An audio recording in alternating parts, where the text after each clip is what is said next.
Hello everyone, this is Varsha Rani. Welcome to this English series. आज हम pronoun से शुरू करेंगे। तो प्रो का मतलब होता है इन सपोर्ट ऑफ। वैसे प्रो का मतलब प्रोफेशनल भी होता है, लेकिन यहाँ पे इसका ये मतलब नहीं आएगा। तो सपोर्ट ऑफ, जैसे हम बोलते हैं ना, pro farmers protest, pro liberals, तो ये प्रो का मतलब है सपोर्ट करने वाला। तो बार बार नाउन को ना आना पड़े, इसलिए प्रोनाउन यूज होता है। मतलब रिपीट होता है ना सेंटेंस में, एक ही वर्ड अगर हम बार बार रिपीट करते हैं। जैसे मैं यहाँ पे एग्जाम्पल लेती हूँ, ये एक पर्सन है, इनका नाम है मनोज मुंतशिर, ठीक है। तो हमने अब इनके बारे में अगर कुछ लिखना हो, जैसे मैं यहाँ लिखती हूँ Manoj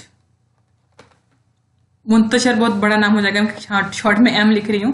Manoj Muntashir is a famous writer, ये राइटर है। फिर मैं लिखती हूँ Manoj Muntashir has written many songs, ये मैंने लिख दिया। तो अब मैं अभी और मुझे 10 सेंटेंस लिखने होंगे, बार बार मैं मनोज मनोज मनोज लिखूंगी तो अच्छा रहेगा। बार बार रिपीट करूंगी इस नाम को, या फिर मैं इसके लिए कुछ शॉर्ट में ढूंढूं, कुछ आसान सा। जैसे मैं लिखूं अगर he has written beautiful songs, beautiful songs, I love his style of writing, मुझे उसका राइटिंग का स्टाइल पसंद है। तो है ना, तो हिज लिख दिया हमने। बार बार I love Manoj Muntashir style of writing, ये सारी चीजें बार बार लिखने की जरूरत नहीं है। हम कुछ वर्ड ऐसे लेते हैं जो रिपीटेशन को रोक देते हैं, तो उसे ही हम प्रोनाउन बोलते हैं। तो जो प्रोनाउन है और कुछ नहीं है, प्रोनाउन है वो जो नाउन की जगह पे यूज हो रहा है। तो नाउन का क्या काम होता है सेंटेंस में? सब्जेक्ट का काम होता है या फिर ऑब्जेक्ट का भी काम होता है। तो फिर वही काम सेम प्रोनाउन का भी होगा, ठीक। तो प्रोनाउन की क्या एग्जांपल होती है फिर? जैसे ही, शी, इट, दे। ज्यादा हो तो दे का मतलब है वो, इट का मतलब भी होता है ये, शी का मतलब होता है कि लड़की है तो शी का मतलब भी होता है वो, ही का मतलब भी होता है वो। तो ही यूज करते हैं मेल के लिए, शी यूज करते हैं फीमेल के लिए। अगर आपको इस चीज का नहीं पता तो आप साइड में लिख सकते हो छोटे छोटे इनके लिए। अच्छा, तो प्रोनाउन की बहुत सारी टाइप्स होती हैं। तो हम सबसे पहले पर्सनल प्रोनाउन से शुरू करेंगे। तो पर्सनल प्रोनाउन वो होते हैं जो डिनोट करते हैं किसी पर्सन को या किसी प्लेस को या किसी थिंग को डिनोट करेंगे, जो उसे हम पर्सनल प्रोनाउन बोलते हैं। तो पर्सनल प्रोनाउन 3 किस्म के होंगे, first person, second person, third person. First person वो होता है जो स्पीकर होता है। खुद सोचो, स्पीकर अपने लिए क्या बोलता है? स्पीकर, मैं बोल रही हूं जब, तो मैं अपने लिए क्या क्या वर्ड यूज करूंगी? आई, वी। जब हम होंगे, ज्यादा लोग होंगे, तो जो बोलने वाले होंगे कि ज्यादा लोग होंगे तो हम बोलेंगे अपने लिए आवर कंट्री इज ग्रेट, है ना, अस। और सेकंड पर्सन यानी यू, आपसे मैं बात कर रही हूं तो मैं आपके लिए क्या वर्ड यूज करूंगी? यू। तो इसका मतलब जो लिसनर है ना, जिससे मैं बात कर रही हूं वो लिसनर है। जिससे आप भी जिससे बात करोगे वो लिसनर होगा, तो वही सेकंड पर्सन है। आप जब बात कर रहे हो तो आप ही उस टाइम पे फर्स्ट पर्सन हो, और जिसके बारे में आप बात कर रहे हो, अबाउट लिख रहे हो, वो जो है वो थर्ड पर्सन है। अगर वो कोई आदमी है और एक है, उसके लिए आप ही यूज करते हो वर्ड, और अगर वो कोई फीमेल है तो आप शी वर्ड यूज करते हो, और ज्यादा लोग हैं तो दे, और कोई चीज है, कोई जानवर है तो आप उसके लिए इट यूज करते हो, या कोई बेबी वगैरह के लिए भी आप इट यूज करते हो। यू, योर हो गया। जैसे यू का you are a good person, और इस योर में I love your shirts colour, sorry shirts colour नहीं बोल सकते, I love the colour of your shirt, ठीक है। तो यू, योर ऐसे सेंटेंस बन जाते हैं। तो हमें क्या देखना है यहाँ पे? इन प्रोनाउन के कुछ केसेस बनते हैं, जैसे कि सब्जेक्टिव केस को और क्या बोलते हैं? सब्जेक्टिव केस को और क्या बोलते हैं? Nominative case, objective case, possessive case और रिफ्लेक्सिव केस। ये कुछ केसेस आते हैं। अब रिफ्लेक्सिव को इम्फेटिक भी बोलते हैं, मतलब इम्फेटिक भी इसी की तरह होता है, जो सेम वर्ड यूज होता है इम्फेटिक में और रिफ्लेक्सिव में। पॉजेसिव में 2 टाइप के आएंगे, अभी मैं बता दूंगी आगे। सब्जेक्टिव में ऐसे प्रोनाउन जो किसी सेंटेंस में सब्जेक्ट की तरह यूज हो रहे हैं, जैसे I, we, you, they, he, she, it. ठीक है, आप बोलोगे ये कैसे सब्जेक्ट की तरह यूज होंगे, तो अभी मैं बताती हूँ यहाँ पे आपको। देखो यहाँ पे मैं लिखती हूँ you have done great work, आपने अच्छा काम किया। तो यू जो है ना, काम किसने किया, आपने किया, तो आप यहाँ पे सब्जेक्ट हो कि नहीं। अगर मैं लिखती हूँ I walked directly to the party, तो आई यहाँ पे सब्जेक्ट हुआ कि नहीं। तो ये जितने भी प्रोनाउन हैं जो सब्जेक्ट का काम कर रहे हैं किसी सेंटेंस में, उन्हें हम सब्जेक्टिव केस बोल देंगे। मतलब सब्जेक्टिव केस में यूज हो रहा है ये, तो ये सब्जेक्ट की तरह यूज होंगे। ठीक, वैसे ही ऑब्जेक्टिव केस होता है। ऑब्जेक्टिव केस में क्या होगा, आई का बन जाता है क्या, मी, वी का बन जाता है अस, ठीक है, यू का बन जाता है यो, यू का यू ही रहता है, दे का बन जाता है देम, ही का बन जाता है हिम, और शी का बन जाता है हर, और इट का बन जाता है इट का इट ही रहता है। ठीक है, इसका एग्जाम्पल देख लेते हैं। इसके एग्जाम्पल क्या होते हैं, जैसे शी लव्स मी, वो प्यार करती, वो तो यहाँ पे सब्जेक्ट है, लेकिन ये जो मी है ना, जिसके ये काम है, ये ना जो काम का असर है, ये मी जो है ना, ये ऑब्जेक्ट है और ये प्रोनाउन भी है। ठीक है, वैसे ही देम और अस इन सेंटेंसेस में एक ऑब्जेक्ट का काम कर रहे हैं। He pointed to a pedestrian and said to them and said to be careful of them, कि वो केयरफुल रहें, सतर्क रहें। ये जो देम है और ये अस है, ये सारे क्या है यहाँ पे, objective, as an object use हो रहे हैं। फिर पॉजेसिव में थोड़ा ध्यान देना, देखो मी का बन जाता है यहाँ पे माई और माइन, दो चीजें बनती हैं। अस, वी का क्या बन जाएगा यहाँ पे, आवर और आवर्स, यू का योर और योर्स, देम का बन जाता है यहाँ पे देयर और देयर्स, हिम का बन जाता है यहाँ पे हिज, और यहाँ पे कुछ नहीं, क्योंकि हिज के साथ और एस लगाओगे क्या, हिजिज बना दोगे, नहीं। हर का बन जाएगा हर, और यहाँ पे हर्स, और इट का बन जाएगा इट्स, और यहाँ पे कुछ नहीं।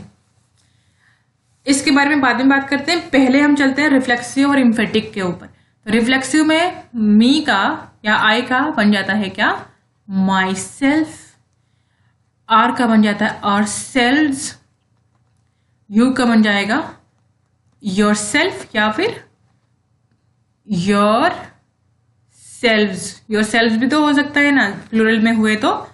फिर देम सेल्व्स, और हिज का हो जाएगा हिम सेल्व्स, इसका क्या हो जाएगा हिम सेल्व्स, हर का हो जाएगा हर सेल्व्स, हर का क्या होगा हर सेल्व्स हो जाएगा, और इट का हो जाएगा क्या इट सेल्फ, मैं साइड में लिख रही हूँ यहाँ पे इट सेल्फ।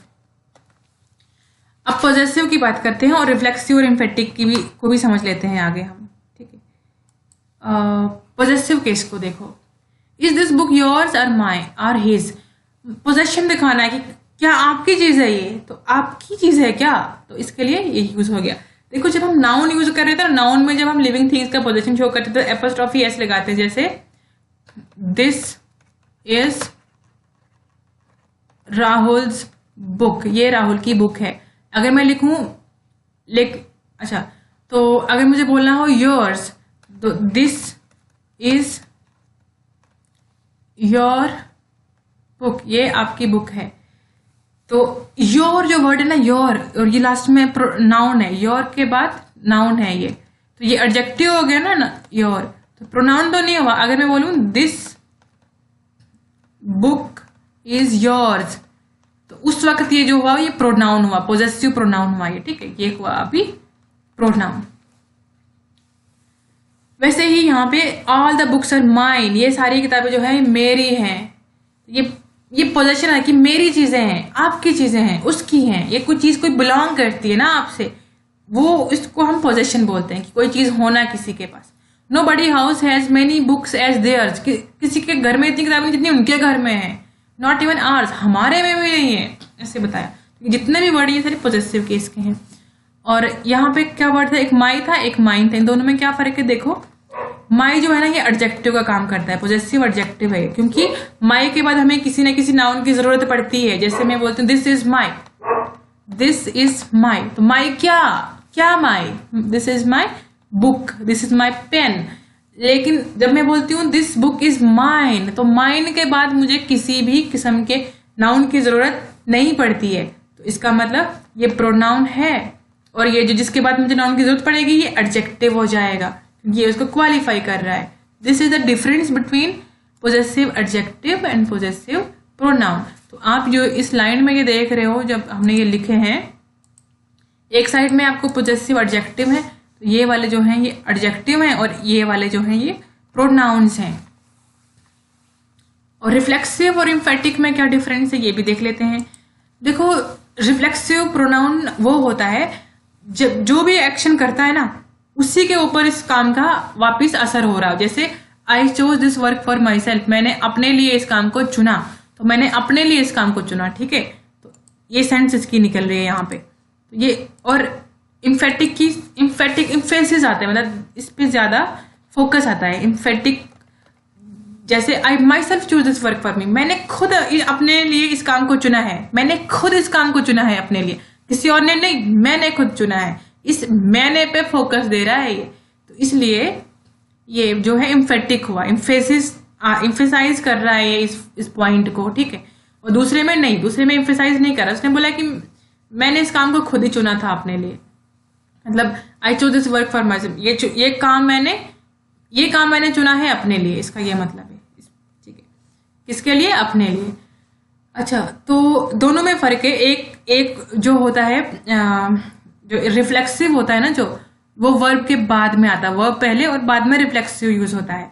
लेकिन अगर मैंने इम्फेटिक यूज करा तो इम्फेटिक पहले यूज हो जाता है, ठीक है। जैसे I myself choose this work for me, emphatic sense है, तो वर्ब से पहले यूज हो जाता है ये। She introduce herself to the class, उसने क्लास में खुद को इंट्रोड्यूस किया, कोई टेंशन नहीं है। दूसरा सेंटेंस देखो, she herself introduce to the class, उसने खुद को इंट्रोड्यूस कर लिया क्लास में, किसी के कहने के बिना। तो ये जो सेंटेंस है ये इम्फेसाइज कर रहा है ज्यादा। तो ये इम्फेटिक और रिफ्लेक्सिव में आपको मुझे लगता है समझ आ गया होगा, लेकिन आगे हम इसकी एक्सरसाइज भी करेंगे इसके ऊपर, तब आपको ज्यादा क्लियर हो जाएगा ये। तो अभी हम क्या करने वाले हैं इस वक्त, रूल तो वैसे बहुत सारे हैं, पर एक आप देखो जनरल सेंस के लिए, क्या रूल 1 आप करेंगे जनरल सेंस के लिए। जनरल सेंस मतलब यूजुअली, स्पेशल केसेस वाले रूल आगे करेंगे हम। ये यूजुअली जो जनरली जो रूल यूज होता है वो देखेंगे हम। जब एक से ज्यादा पर्सनल प्रोनाउन सेंटेंस में आ जाएं, जैसे फर्स्ट पर्सन भी आ गया, सेकंड भी आ गया, थर्ड पर्सन भी आ गया, ठीक है, फर्स्ट पर्सन भी, सेकंड पर्सन भी, थर्ड पर्सन भी एक ही सेंटेंस में आ गए, तब हमें क्या करना चाहिए? उस वक्त का मंत्र है, हमें वहां पे 2, 3, 1 रूल याद रखना चाहिए, ठीक है। 2, 3, 1 रूल हमें उस वक्त याद रखना चाहिए। क्यों याद रखना चाहिए? पहले आपके घर में कोई मेहमान आएगा, पहले आप उसको देखोगे ना कि आप पहले अपने लिए चाय लाओगे, है ना। तो वही होता है, जैसे मैनर्स की बात होगी, जनरली आप पहले दूसरे को रिस्पेक्ट दोगे, फिर आप लास्ट में अपने लिए काम करोगे। तो यहाँ पे क्या होगा, जैसे सेंटेंस में मैं एक सेंटेंस ले रही हूँ, ठीक है, एक ही सेंटेंस से आपको समझ आ जाएगा। ये एक सेंटेंस है, उसमें लिखा है he, I and you are going to market. क्या सेंटेंस है? और हमें इसको जब करेक्ट करना है तो क्या आंसर आएगा इसका? करेक्ट करेंगे तो सेकंड पर्सन पहले ढूंढने के। सेकंड पर्सन कौन है? जिससे हम बात करते हैं, तो उसको क्या बोलते हैं? तुम, यानी आप, यानी यू। तो यू हो गया सेकंड पर्सन, यू पहले लिखेंगे, यू, फिर थर्ड पर्सन यानी ही आ जाएगा ना, वो, ही, एंड फिर फर्स्ट पर्सन यानी आई। तो अब नहीं बोला कि आई है तो एम लगेगा इसके साथ, नहीं, ये 3 लोग हैं, यू, ही एंड आई, ये 3 लोग हैं, तो 3 लोग जब जा रहे हैं तो आर ही आएगा।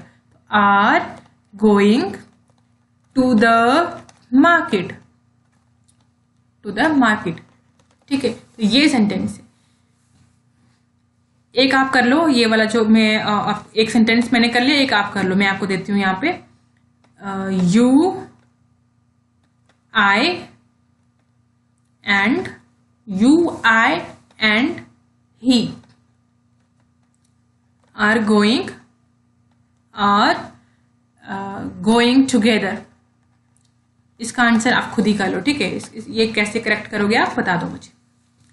अच्छा जी, ये एक रूल है, बस आज हम एक ही रूल पढ़ेंगे। अब हम चलते हैं कल के होमवर्क पे। कल आपको क्या होमवर्क मिला था देख लेते हैं। देखो कल जो होमवर्क आपको मिला था ना वो नाउन का था। नाउन में से आपको एग्जाम देखना था कि कोई गलती तो नहीं है। तो देखो पहला जो है ना, कैटल्स आर नॉट अलाउड लिखा है।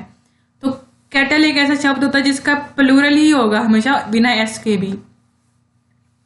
तो इसका मतलब कैटल आर नॉट अलाउड, ये सेंटेंस आएगा बिना एस के। फिर ऑर्डर हैज बीन, नहीं ऑर्डर्स होता है, ऑर्डर नहीं होता, तो ऑर्डर्स हैव बीन आ जाएगा। तीसरे में देखो तो enemy has received many information, many information नहीं होता, मच इन्फॉर्मेशन होता है, एस नहीं लगेगा इन्फॉर्मेशन के साथ। या फिर क्या होगा, मेनी पीसेज ऑफ इंफॉर्मेशन हो सकता है, ठीक है, पीसेज ऑफ इंफॉर्मेशन हो सकता है। अच्छा जी, I gave him 2 500 rupee notes, 100 rupee notes, ये 5 जो है ना ये प्लूरल, ये नोट्स के लिए है, ठीक है। तो 1 होगा तो नोट लिखेंगे और 5 है तो नोट्स लिखेंगे। तो 100 रुपीज जो है ना ये एडजेक्टिव का काम कर रहा है यहाँ पे, तो 100 रुपी आएगा यहाँ पे, तो एस नहीं आएगा। All he sister in laws are married and settle in UK, एक सेंटेंस है यहाँ पे, ठीक है।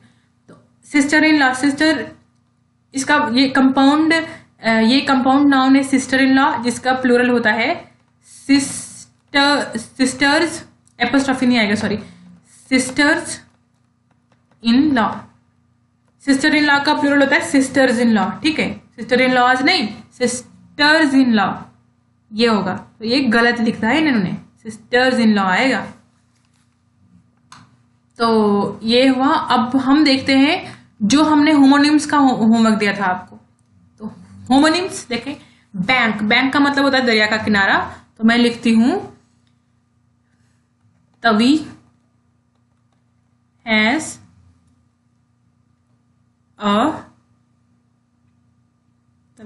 अ ब्यूटिफुल, नहीं आएगा, 2 होते हैं ना, तवी हैज ब्यूटिफुल बैंक्स।